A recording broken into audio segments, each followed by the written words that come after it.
جب آپ نے نبوت کا اعلان کیا تو کفار مکہ اور مشرکین نے آپ کھڑی کر دی، جس کی وجہ سے نبی کریم صلی اللہ علیہ وسلم کو مکہ چھوڑ کر مدینہ ہجرت کرنی پڑی۔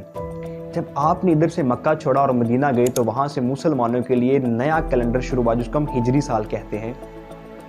یہاں انٹرسٹنگ بات یاد رکھیے گا کہ جب نبی کریم صلی اللہ علیہ وسلم ہجرت کر کے مدینہ جا رہے ہیں، اس وقت مسلمانوں کی تعداد صرف 125 ہے، اور دوسری طرف ہم بات کریں تو رومی سلطنت کے اوپر بار بار پرشین امپائر جو وہ حملے کر رہی ہے اور وہ اس کے کئی علاقوں کے اوپر قبضہ کر چکی ہے۔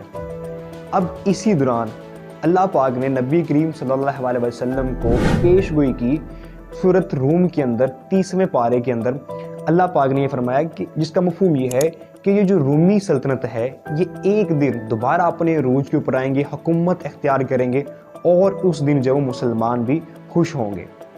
جب یہ بات نبی کریم صلی اللہ علیہ وسلم نے صحابہ کرام کو بتائی اور یہ بات جب مشرکین تک پہنچی تو انہوں نے مذاق اڑانا شروع کر دیا کہ یہ کیسے ہو سکتا ہے کہ ایک ایسی سلطنت جس کے اوپر دوسری سلطنت قبضہ کر کے بیٹھی ہوئی ہے اور وہ دوبارہ حکومت کرے گی۔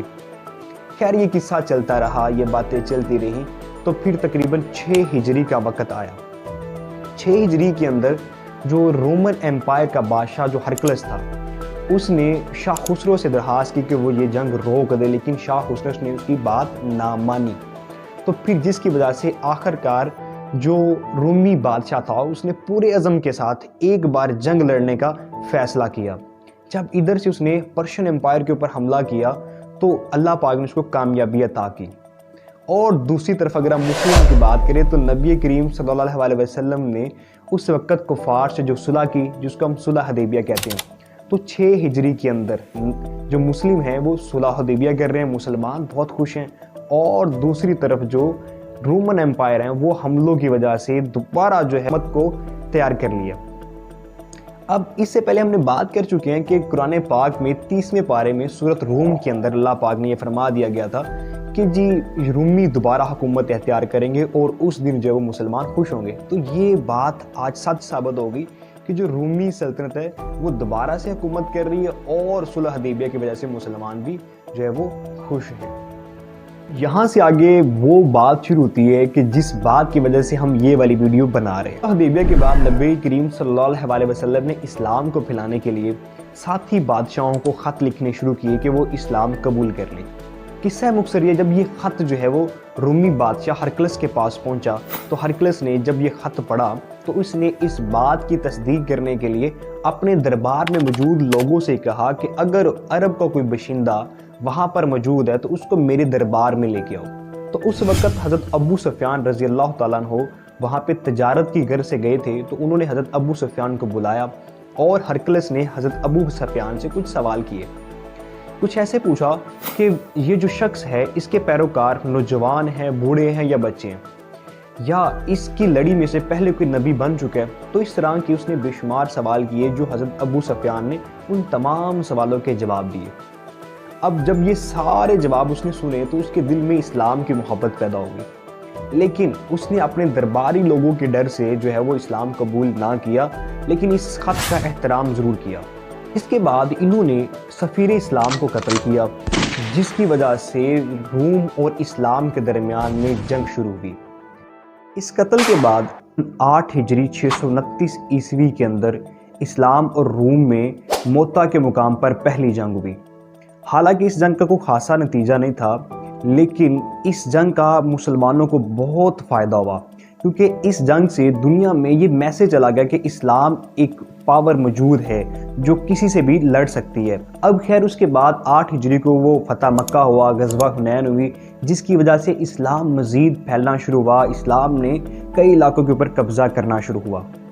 اب جب آپ کو پتا ہے کہ کوئی نئی چیز آتی ہے، وہ نئے علاقوں کے اوپر قبضہ کرتی ہے، تو پہلے سے جو موجود پاورز ہوتی ہیں وہ یہ چاہتی ہیں کہ ہم ان علاقوں کے اوپر قبضہ کر لیں۔ اب اسی بات کو لے کے رومی جو بات نے پلان کیا کہ جناب ہم اسلام کے اوپر حملہ کریں گے، تو اس نے تقریباً 1.5 لاکھ فوج کو تیار کیا مسلمانوں کے حملے کے لیے۔ تو اس وقت شام سے آئے ہوئے جو تاجر لوگ تھے انہوں نے نبی کریم صلی اللہ علیہ وسلم کو اس بات سے آگاہ کیا کہ جو رومی بادشاہ ہے وہ آپ کے خلاف جنگ کی تیاری کر رہا ہے۔ ادھر حضور صلی اللہ علیہ وسلم نے بھی صحابہ کرام کو حکم دیا کہ وہ بھی جنگ کے لیے تیار ہو جائیں۔ تو پھر تقریباً 9 ہجری 630 عیسوی جمعرات والے دن ادھر سے مسلمان جنگ کی تیاری کے لیے جا رہے ہیں اور ادھر سے رومن امپائر آ رہے ہیں۔ تو تبوک کے مقام پر وہاں پہ جنگ ہوئی جس کو غزوہ تبوک کا نام دیا جاتا ہے۔ اب 1.5 لاکھ رومن امپائر ہیں اور ادھر سے صرف 30,000 مسلمان ہیں۔ جب رومن امپائر نے مسلمانوں کے اس جذبے کو دیکھا تو وہاں سے وہ ڈر کے بھاگ گئے۔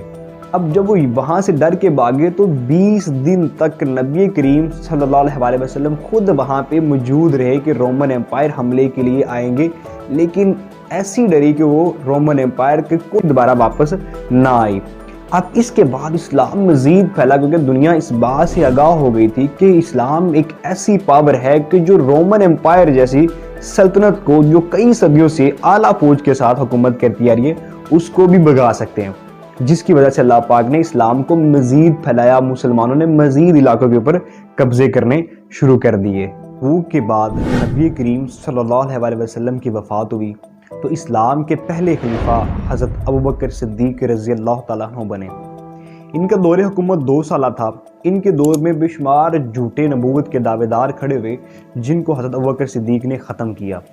ان کے دور کے بعد اگلا جو دور تھا وہ حضرت عمر کا آیا۔ اب حضرت عمر رضی اللہ تعالیٰ عنہ کے دور میں اسلام کی بہت بڑی جو جنگ ہے روم کے ساتھ ہوئی جس کا نام جنگ یرموک۔ اب رومی جو سلطنت ہے وہ اس جنگ کی شکست کے بعد دوبارہ سے مسلمانوں کے اوپر حملہ کرنے کے لیے فل تیاری ساز و سامان کے ساتھ آ رہے ہیں کہ ہم نے مسلمانوں کے اوپر حملہ کرنا ہے۔ تو 60,000 جو رومی فوج تھی وہ مسلمانوں کے اوپر حملہ کرنے کے لیے آئے۔ تو اس طرف جو ہے وہ مسلمان حضرت عمر کی قیادت میں یہاں پہ بھی تیار تھے۔ تو اس وقت ایک ایسے شخص اسلام کے سپہ سالار جو تھے وہ کھڑے ہوئے کہ انہوں نے کہا کہ مجھے آپ 30 افراد دے دیں، میں اس 60,000 رومی افواج کو ختم کر دوں گا۔ لیکن بعد میں جو ہے وہ اصرار کیا صحابہ نے تو ان کی تعداد کو بڑھا کر 60 کر دیا۔ تو وہ شخص تھے خالد ابن الولید ابن المغیرہ المخزومی رضی اللہ عنہ۔ خالد بن ولید رضی اللہ تعالیٰ عنہ نے 60 مسلمانوں کو ساتھ لیا اور 60,000 رومی جو فوج ادھر سے آ رہی تھی ان کا مقابلہ کرنے کے لیے چلے گئے۔ اب ادھر سے جو رومی افواج آ رہی ہیں اور ادھر سے مسلمان آ رہے ہیں تو دریائے یرموک کے کنارے کے اوپر یہ جنگ شروع ہوئی۔ جب رومی فوج کے سپہ سالار نے یہ دیکھا نا کہ یہ جو مسلمان ہیں شاید یہ ہم سے صلح کرنے کے لیے آ رہے ہیں، کہ صرف تعداد میں 60 مسلمان تھے اس وقت، تو اس بات کو دیکھ کے انہوں نے کہا جی صلح کرنے آئے، لیکن حضرت خالد بن ولید نے کہا جی میں کوئی صلح کرنے نہیں آیا۔ تو جس کے بعد جنگ یرموک وہاں پہ دریائے یرموک کے اوپر جو وہ جنگ شروع ہوئی۔ ایک طرف 60,000 جو فوج ہے اس کے پاس بہترین اسلحہ ساز و سامان موجود ہے، لیکن ایک طرف جب صرف 60 مسلمان جن کے پاس اتنا خاص اسلحہ بھی نہیں ہے، لیکن اس کے باوجود ایسی ایمانی طاقت، ایسی پاور کہ 60,000 فوجی افواج کا سامنا 60 افراد نے کیا اور صبح سے لے کے شام تک ان کو ایسے گاجر مولی کی طرح کاٹا۔ جب یہ سارے واقعات جو وہ رومی فوج نے دیکھے تو وہ ڈر گئے۔ انہوں نے پھر سے پلان کیا کہ ہم مسلمانوں کے ساتھ جب وہ صلح کر لیتے ہیں۔ اب اس کے بعد دوبارہ سے انہوں نے مسلمانوں کے ساتھ صلح کی اور یہ جو سلطنت جو بچی آ رہی تھی کئی صدیوں سے، تو یہ سلطنت دوبارہ پھر آگے چلتی گئی۔ خیر اس علاقے کے بعد یہ جو ایسٹ پورشن بچا ہوا تھا یہ مزید آگے کئی صدیوں تک حکومت کرتا رہا، لیکن اتنے بڑے عروج کے بعد اس کو بھی جو ہے وہ زوال آیا، کیونکہ اس میں اندرونی جو ہے وہ سازشیں شروع ہوئی، بیرونی اٹیک شروع ہوئے، فائنینشیل پرابلم بہت زیادہ ہوئی۔ لیکن اس سلطنت کو جو سب سے بڑا خطرہ منڈلا رہا تھا وہ تھا بڑھتا ہوا اسلام، کیونکہ اسلام جو مزید علاقوں کے اوپر قبضہ کر رہا تھا، تو یہ اس سلطنت کے لیے بہت بڑا خطرہ تھا۔ اور یہ جو سلطنت ہے وہ اسلام کے رستے میں بھی ایک بہت بڑا مسئلہ تھا۔ تو پھر تقریباً 1453 کے اندر سلطنت عثمانیہ کے شہنشاہ سلطان محمد نے اس رومی سلطنت کے آخری بادشاہ جس کا نام کونسٹنٹائن تھا اس کو قتل کیا اور روم کے دارالحکومت قسطنطنیہ کے اندر اسلام کا جھنڈا لہرایا۔ تو اس طرح سے اسلام نے اس سلطنت کو پوری طرح سے ختم کر دیا۔ تو اگرچہ یہ سلطنت ختم ہوگی لیکن اس سلطنت کا فن تہذیب آج بھی دیکھا جا سکتا ہے۔ امید کرتے ہیں کہ آپ کو یہ والی ویڈیو بہت اچھی لگی ہوگی، اور اس طرح کی مزید ویڈیو دیکھنے کے لیے آپ ہمارے چینل کو جو وہ کائنڈلی سبسکرائب کریں، تاکہ آپ کو ہسٹری کی تمام باتیں جو وہ پتہ چل سکیں۔ تب تک کے لیے اللہ حافظ، تھینک یو۔